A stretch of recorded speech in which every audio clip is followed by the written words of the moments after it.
Magandang araw po. Araw po ngayon ng Tuesday at yun na. Sumama ako sa kanila papuntang Boracay. So nandito na po kami. Maghahanap kami ng isang location. And magandang tanawin talaga. Ay, sarap po huminga. Salamat po sa mga creations ng Panginoong Diyos. Napakaganda po talaga. First time po pumunta dito at ang Boracay. So yun na nga, nandito na po kami sa terminal ng mga pump boat papunta sa mismong Boracay. So nandito po kami sa Kapitlan Port. And then, ayan, sila na po ang nag-aasikasa ng aming pamasahe, ticket. Kailangan dito, nag-provide lang kami ng ID, tsaka yung payment. Medyo mga, alam ko, top 14 po kami ngayon na grupo. Yan si Madam, nakapula yung palda, Ma'am Jess. Siya po ang nag-aasikasa ng mga bayad. So kami, waiting lang po kami. So yan na yung pump boat na sasakyan po namin. Nakapila na kami. Papasakay ng boat, pump boat, papunta ng isla ng Boracay. Ayan sila kuya. Ayan, pump boat. This way to pump boat exit, sabi. Ayan. Ito yung mga sinasakyan ng mga turista papunta sa Boracay. Ayan. First time ulit sumakay ng pump boat. Ayan, very memorable po ito. Pasensya na po kayo kaya talagang binidyohan ko po. Kahit pa paano. Ayan, nandito na po kami. So, marami rin ang sakay ng pump boat na to. Hindi ko lang ma-estimate. Pero puno ito. Puno itong pump boat na to. Karamihan po dito sa mga sakay nito is mga turista, mga foreigner. Mga Koreano, British, Chinese, American. Marami may nakita rin ako Nigerian. Ayan. Ayan. Sigawan sila ngayon dito eh. Kasi maalon.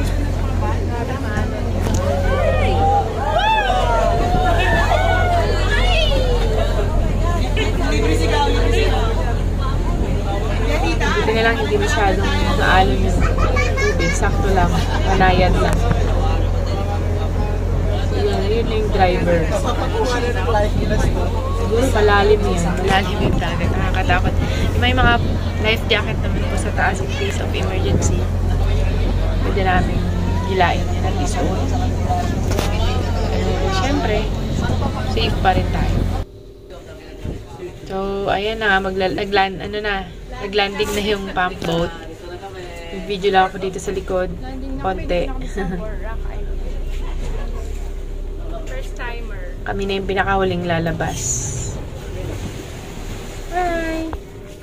So, yan na nga. Nandito na kami sa pier. Naglalakad. So, yan.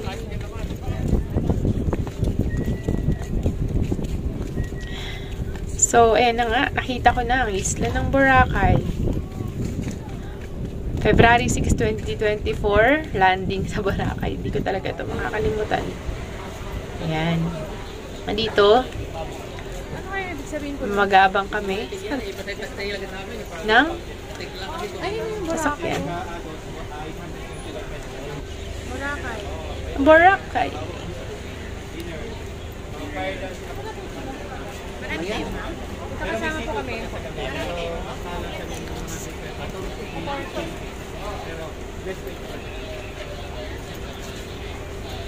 So yan, sana po panoorin niyo po ito hanggang dulo. Pa-support naman po mga ka-listeners. Paki-share po ang video natin.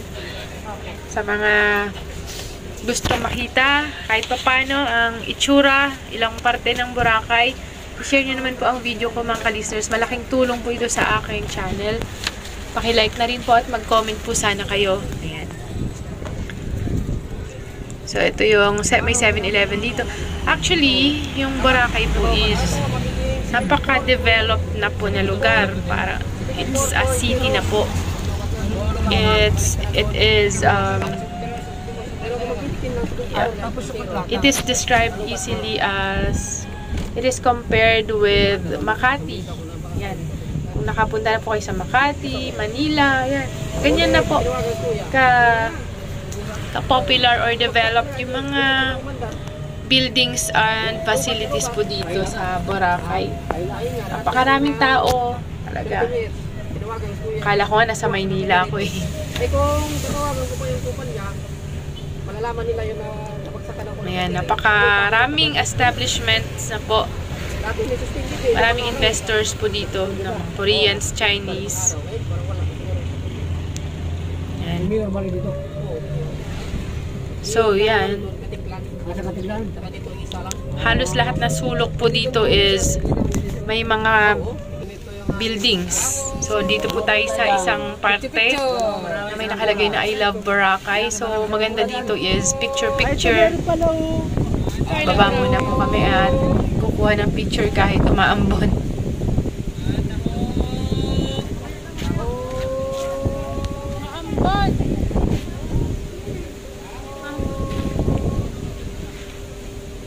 So, yan na nga. Ito yung sinakyan namin, e-trike. Kuya, shoutout! Lakas nga lang ng hangin. So, ayun na nga. Dahil mahangin, maambon kasi. Ayan o. Para siyang buhangin. Parang coffee mate. Eh, parang buhangin. Para siyang coffee mate.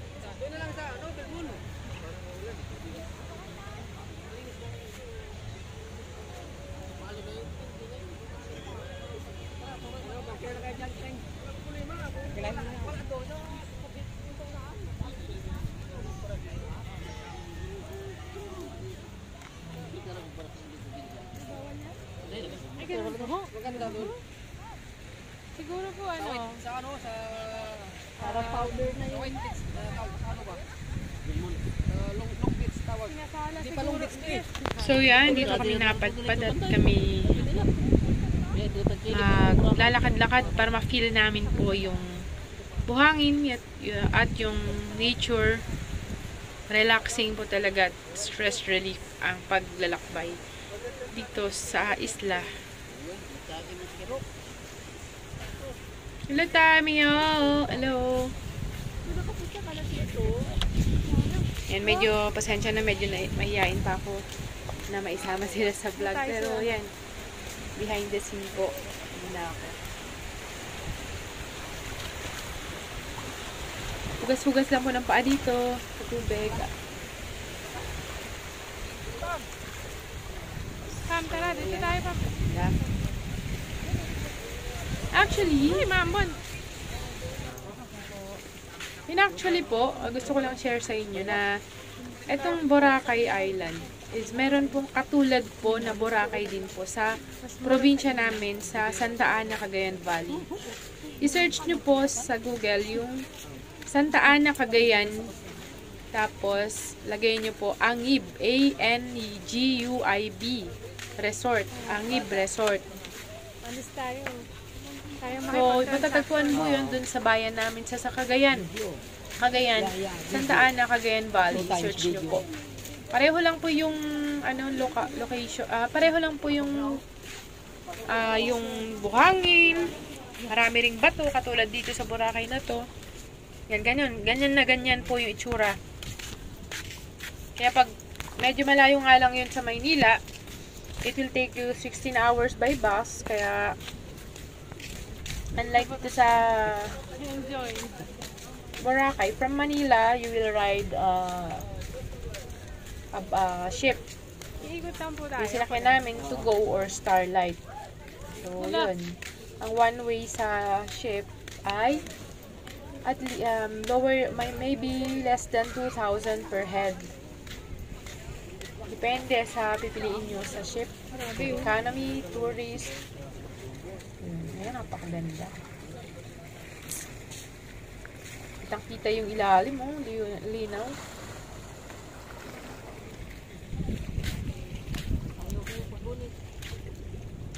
So, may mga bato-bato na siya sa gilid. Sabi nila, yung mga bato-bato daw sa gilid ng, kunyari, yung bundok na bato, tapos may mga nahulog na bato maliliit. Yun na yun. Tsaka may mga batong buhay po dito na lumalaki daw talaga, sabi nila. Nanganganak. Totoo pala yun, no? Yung nanganganak yung bato, buhay na bato. So, yan. Ayun, nakakatakot lang sa part na to. Ay, nandito na tayo. Sumilong muna kami kasi umaambon po. Stay muna po kami dito sa gilid. Para buti na lang hindi masyadong malakas. Medyo maambon. Ambon-ambon lang. Pasyal muna po kami dito sa Boracay, tabing dagat. Iniikot lang po namin tong area na to. Mga kasama ko.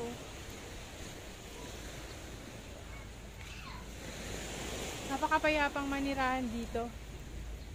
Pero mas okay kung tumira ka dito kung meron kang budget or income.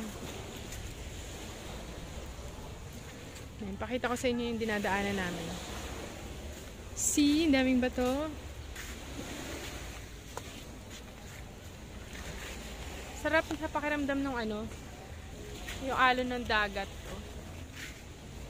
Marinig mo lang yung dampi ng dagat sa mga bato is parang relaxing. Tapos yung buhangin sobrang puti. Hindi naman po. Sobrang siya pino. Naligaw na naman ako dito. Oh. So maambon, hindi kami makapag-enjoy masyado mamasyal.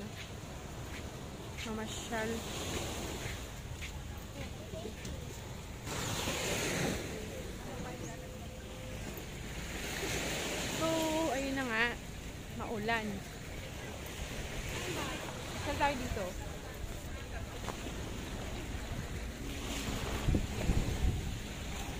Yun sana panoorin niyo po itong hanggang dulo para makumpleto niyo po yung panonood, makita niyo yung kabuuan ng video. Marami pa po kayong makikita hanggang sa dulo. Sana medyo tumigil yung yung ambon.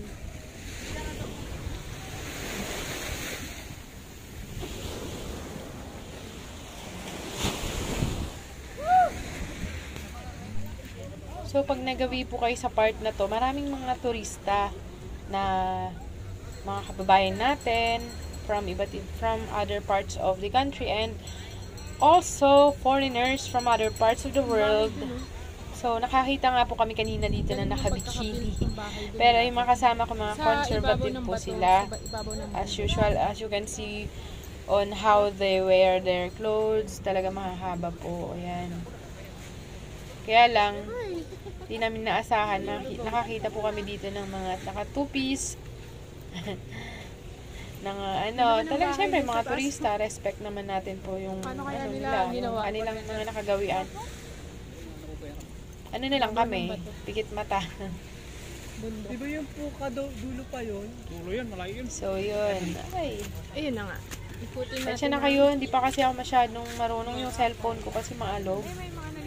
Cellphone lang po kasi ginagamit ko po dito. Maybe soon makakapag-invest po tayo ng GoPro para magamit natin sa mga travel vlog.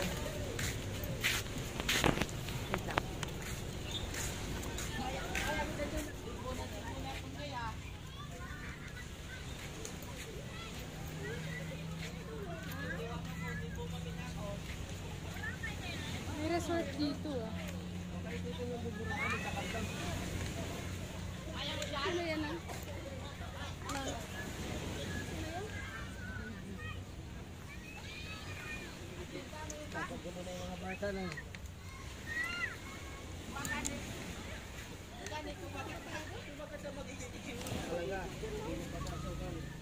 Mas pino pa nga sa wash.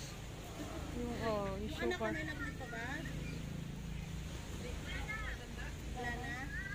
Parang hello, magandang araw po. Araw po ngayon ng Tuesday at yun na.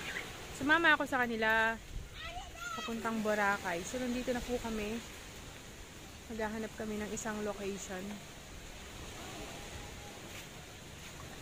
Hanap muna po kami ng paglalapagan ng bag namin. Tapos, pwede na kami mag-swimming. Mamaya ulit.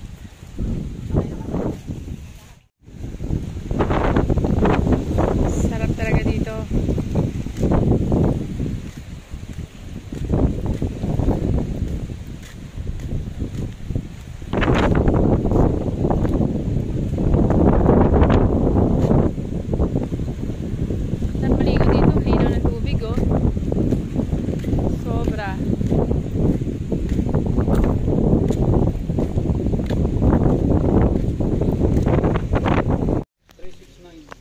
Another tour po. Inikot po kami ni Kuya Tour Guide namin. New Boracay. Boracay New Homes. Bagong area po ito. At yung mga bagong establishments. Buildings and inns and accommodations po yata na tinatayo dito. May makikita po ninyo siya habang tayo ay nagkakasakay ng e-trike. Dalawang e-trike po kami kasi medyo marami po kami. Ganito yung e-trike nila, yung kulay green. Ang investor po ng e-trike na to ay mga Korean. So, tinawag siyang Core e-trike. So, yan na nga po. Ayan, yung mga puting buildings po na yan is accommodations po ng mga turista. Parang yan yung mga nakatira na dito. Parang bagong gawa lang po siya eh. Boracay New Coast. May-comment nga po sa mga nakakaalam kung ito po ba ay mga narerentahan na or may mga nakatira na. Maraming building po yan eh. Hello? Ayan pa oh. Napakarami. Pero mukhang wala pang tao. Wala pang nakatira. Ganda. Bagong gawa oh. Yaman siguro nung may-ari yung part ng Boracay na to. Boracay New Coast. Napakaraming building. Oh. Yan po oh. Mukhang wala pang tao eh. Grabe. Oh, meron naman. So, ilang ano na yan? Ilang building na yan?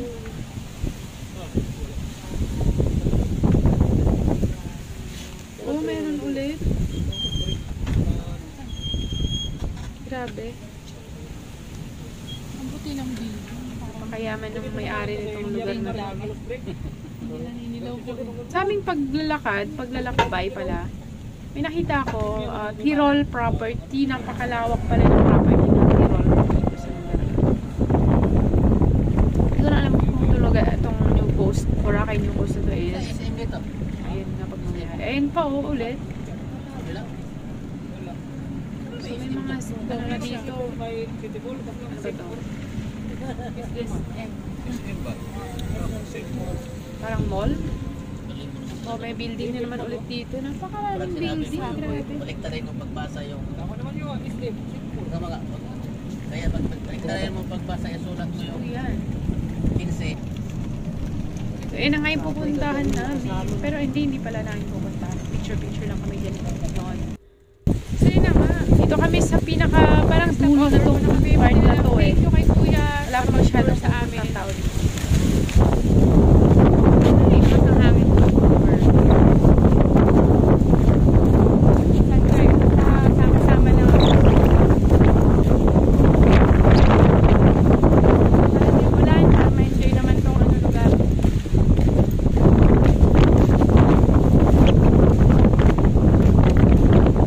Wow, grabe.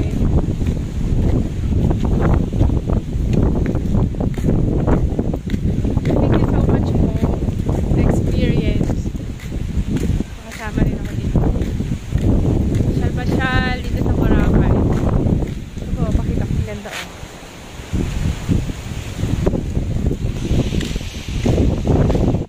Ayan. Magandang tanawin talaga. Ay, sarap po tuminga. Salamat po sa mga creations ng Panginoong Diyos. Napakaganda po talaga. First time po pumunta dito at ang Boracay. Lakas ng hangin, no? Yun yung ano, yung tawag dito, ang lakas ng waves.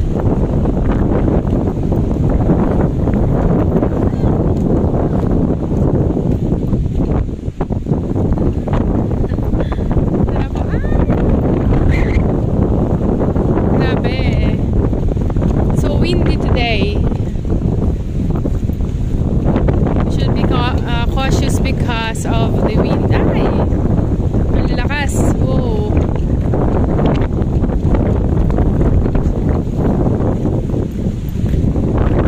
Sobrang lakas ng hangin. Papasyal ko kayo. Kailangan makita nyo rin to, oh. The majestic scenery of our nature. Ay, ganyan lang po. Ay, lakas ng ano, oh, nung Alon. yung alon yung humahampas siya. Tapos magpa-picture ka ba? Tapos ano yung alon? Ay, oh. Diba, no? Opo. Ayun na. Hindi pa, hindi natin palalampasin si Ana. Si Madam. Ayun, ang ganda dun. Ang lakas kasi ng hangin, kaya ano. Ay.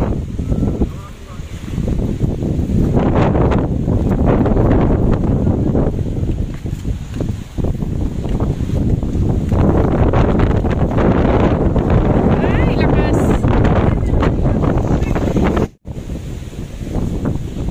So yun na nga, sana nag-enjoy po kayo sa simpleng videos na in-upload ko ngayon. Paglalakbay namin sa Boracay. May part 4 po siguro ang paglalakbay ko sa Boracay. So, ituturo ko naman po kayo dun sa mismong area, sikat na lugar ng Boracay na maraming turista. Pinaka-center nila. Bale, ang next vlog po natin is yung may mga shops, yung lugar kung saan yung pinakamaraming mga turista, and yung mga pagkain, at some of my pictures po. Yan. Yun na po siguro yung pinaka last part, and then back to health tips po tayo, mga ka-listeners. Thank you po so much. Paki-like po, share ang video ito. I love you po. Thank you so much po. Please like, share, and subscribe naman po ang maliit na channel natin. So, dito na po tayo sa sikat na area ng Boracay na madalas na na-feature. Next part po ito. Ayan, ito po yun. Ayan, tahimik pa. Medyo ano pa tayo, umaga.